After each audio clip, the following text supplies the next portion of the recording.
yang disampaikan tadi penggelembungan dan lain sebagainya oleh KPU bukan penggelembungan, tapi itu salah baca dan seterusnya. Apa yang Anda mau sampaikan di sini?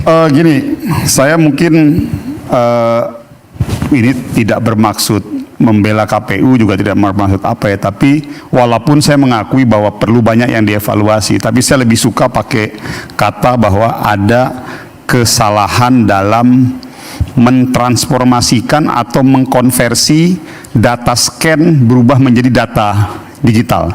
Mungkin lebih ke situ. Teknologinya seperti apa, kurang lebih itulah. Jadi lebih kepada kesalahan dalam membaca scanan yang dikirim dari teman-teman di TPS. Kalau saya lebih melihatnya ke situ, Mas. Contoh begini, ada pertanyaan misalnya, ada orang mengatakan bahwa banyak di medsos-medsos di TPS ini ada permasalahan, TPS ini ada permasalahan. Saya mau sebutkan dulu, di Indonesia ini ada 800.000 TPS. Plus minus ya, plus minus 800.000 TPS. Apakah apabila ada satu masalah di kabupaten, di TPS A misalnya, TPS 1 di kabupaten A, lalu ada masalah 10 TPS di kabupaten B, lalu kita upload di media sosial, itu bisa kita jadikan alat untuk menyimpulkan bahwa terjadi sebuah upaya sistemik penggelembungan. Itu kan masih terlalu jauh, Mas. Di tengah kondisi ada 800.000 TPS. Ini bukan upaya sistemik lagi, bahkan ada algoritma. Ya, itu dulu maksud saya. Disebutkan oleh Timnas saya itu dulu ya, bahwa saya menghormati dan menghargai semua upaya yang masuk melalui proses hukum ataupun yang mungkin dianggap oleh teman-teman 01 ataupun 03 bahwa bla bla bla algoritma segala macam. Tapi saya mau dulu masuk dulu ke, biar kita sama dulu logika kita, samain dulu nih, bahwa ada 800.000 TPS seluruh Indonesia, di mana 800.000 TPS itu ada semua saksi partai, di mana petugas KPU-nya itu pun tadi sudah disampaikan oleh Bang Kodari, itu ikut terlibat semua teman-teman partai menentukannya. Dan saya melihat hampir sulit untuk bagi setiap partai ataupun bagi setiap kandidat untuk bisa melakukan sebuah rekayasa suara secara sistematik di 800.000 TPS yang disaksikan dengan semua saksi dari masing-masing partai. Itu dulu. Bahwasanya ada tadi di kecamatan B, kabupaten A segala. Contoh kasus saya, Mas. Ini contoh kasus saya, kebetulan nyalek di Kalimantan Barat. Data C1 yang diupload itu suara saya 65 di TPS itu. Ternyata pada saat direkap, masuk di Sirekap, itu 65 suara saya itu masuk ke Pak Cornelis, PDIP. Kalau kita langsung mau mengambil kesimpulan bahwa ada upaya menggeser suara saya, bisa aja dong. Tetapi kan belum bisa memenuhi syarat-syarat bahwa ada praktek upaya kecurangan secara kejadian benar ini ya? Kejadian benar. Oke. Dan itu hanya satu TPS. Tapi maksud saya mau bilang begini. Tetapi bukan berarti saya menyimpulkan bahwa ada upaya kecurangan. Tadi di awal saya sampaikan bahwa... Bentar, saya tanya dulu. Di C hasilnya juga demikian? Apanya? Beda. Ini yang di mana nih? Yang 65 pindah itu di mana? Di dapil saya, di TPS saya. Jadi misalnya suara saya itu ada 65. Iya. Dibaca, ternyata hasil bacaan Sirekap itu masuk pindah. Pak Cornelis di PDIP. Jadi maksud saya poin, tapi C hasilnya tetap benar. Tetap. Benar. Tapi poinnya saya mau bilang persis seperti yang sekarang yang terjadi. Tapi poinnya saya mau bilang bahwa ini semata-mata tidak lebih tidak kurang adalah sebuah format sistem yang memang dalam, saya nggak tahu pakai bahasa teknologinya apa, membaca scanan data dikonversi ke dalam bentuk digital. Itu aja kan sebetulnya. Ini kan teknologi baru nih yang lagi diterapkan oleh KPU. Itu satu ya. Tetapi poinnya saya mau bilang begini. Pada akhirnya yang akan digunakan sebagai alat hitung dan alat ukur formal itu adalah yang sekarang lagi berjalan, Mas. Manual ini, hitung manual ini, di mana di situ disaksikan oleh semua saksi-saksi dari masing-masing kandidat, saksi-saksi TPS dari masing-masing partai. Jadi saya pikir hampir sulit, kalaupun kita berdebat dengan adanya Sirekap, ini lagi berjalan yang manual nih, yang akan dipakai secara resmi. Dan di situ ada saksinya 01, ada saksinya 02, ada saksinya 03. Plus kalau yang untuk pileg ada saksi semua partai ikut mengawal nih. Sekarang nih rata-rata semua sudah masuk di pleno di kecamatan. Oke. Jadi saya mau menjawabnya dari sisi itu dulu. Lalu yang kedua begini,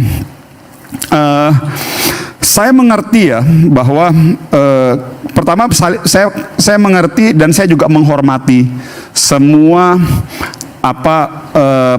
dugaan-dugaan yang dimunculkan oleh teman-teman di 01 dan 03. Bagi saya itu adalah bagian dari sebuah proses yang memang harus kita hormati juga dan tidak perlu kita halang-halangi. Silakan saja teman-teman mengangkat itu sebagai bagian dari upaya kita untuk membuktikan kepada publik bahwa benar atau tidak. Tinggal sekarang jalankan, lakukan dalam proses mekanisme konstitusi yang ada. Oke. Saya pikir itu aja. Jadi Anda menilai bahwa ya ini bukan hal yang luar biasa kok. Semua terjadi dan semua rata, meskipun tadi Bung Pratama punya data 02 diuntungkan. Anda mau jawab soal itu?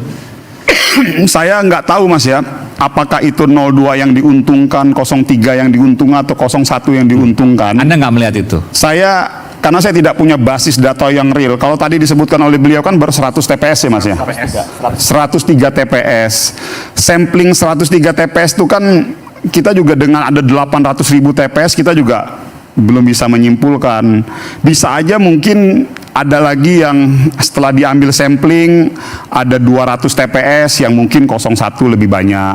Jadi maksud saya artinya sulit kita untuk mengambil kesimpulan-kesimpulan dalam situasi seperti sekarang. Tapi yang paling terpenting, kalau memang ada dugaan kecurangan, saran saya kumpulkan data itu semua, kita dorong masukkan dalam proses mekanisme hukum yang ada. Termasuk tadi tudingan soal algoritma. Nanti jadi, saya akan tanyakan dan menurut saya kita pun 01, kita pun yang di 02, di 03, 01 nggak akan menghalang-halangi jalan, lakukan saja. Bung Adian, Anda punya komentar soal ini?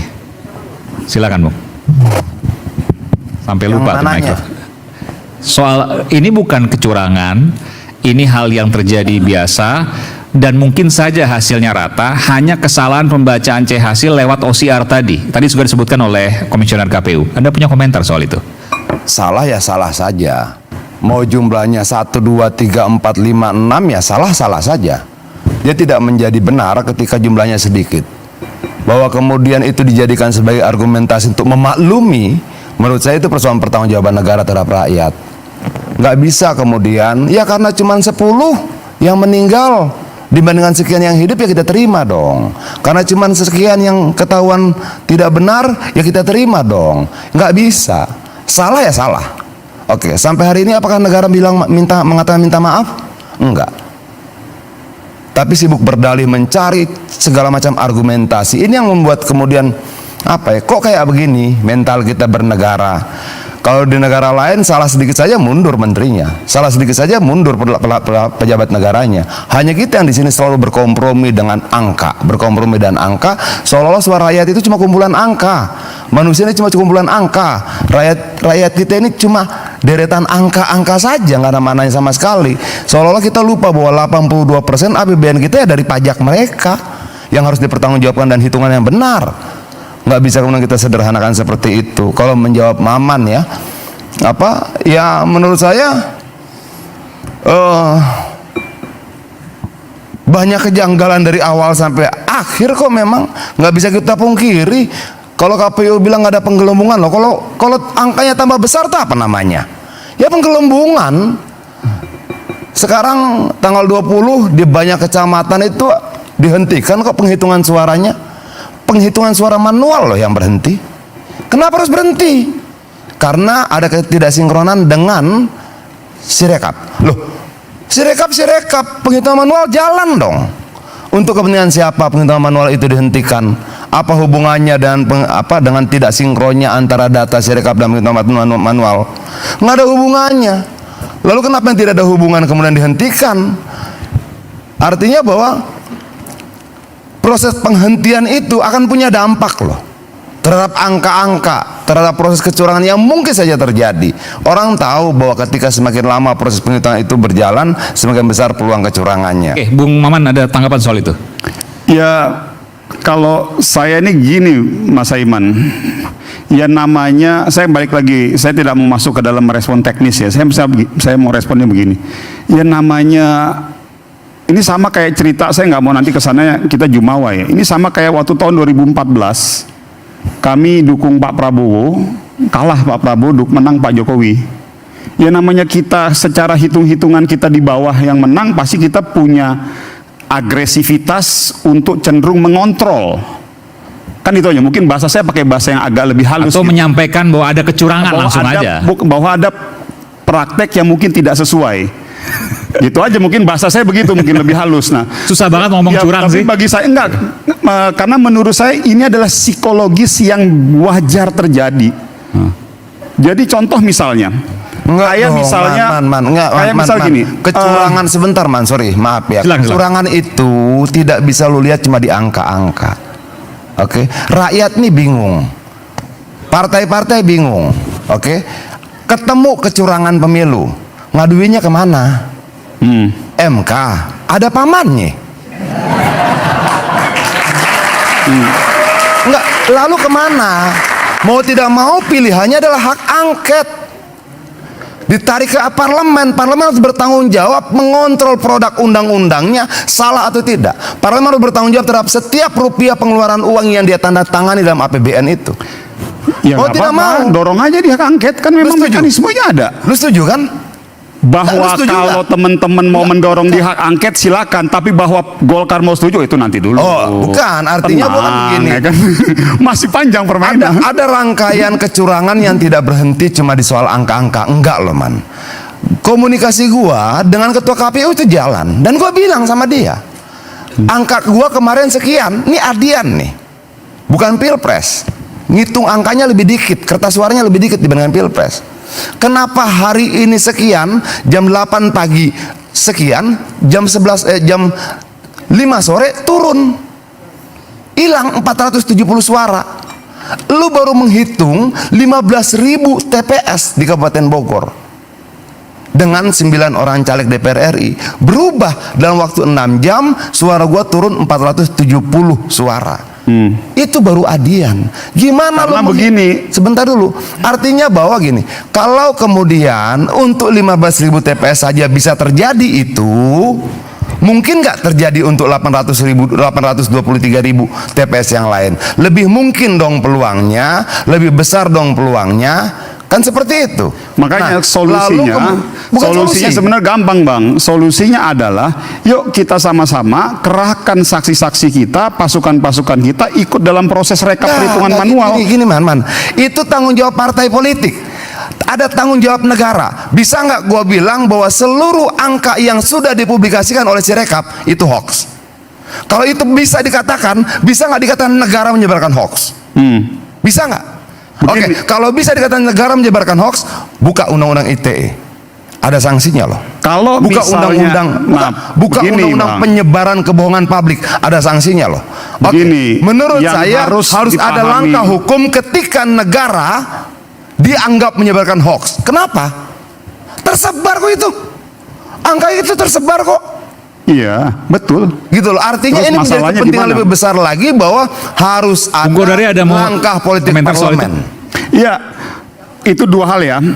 Ada langkah politik di parlemen, silakan, itu hak konstitusi teman-teman yang ada di kita semua lah. Itu silakan. Tapi saya mau bilang begini. Ya, kalau tadi misalnya ada perubahan, ya namanya ini kan masih dalam proses perhitungan semua. Kan nanti kan akan ada schedule waktu, timing, yang disitulah kita akan menyimpulkan semuanya.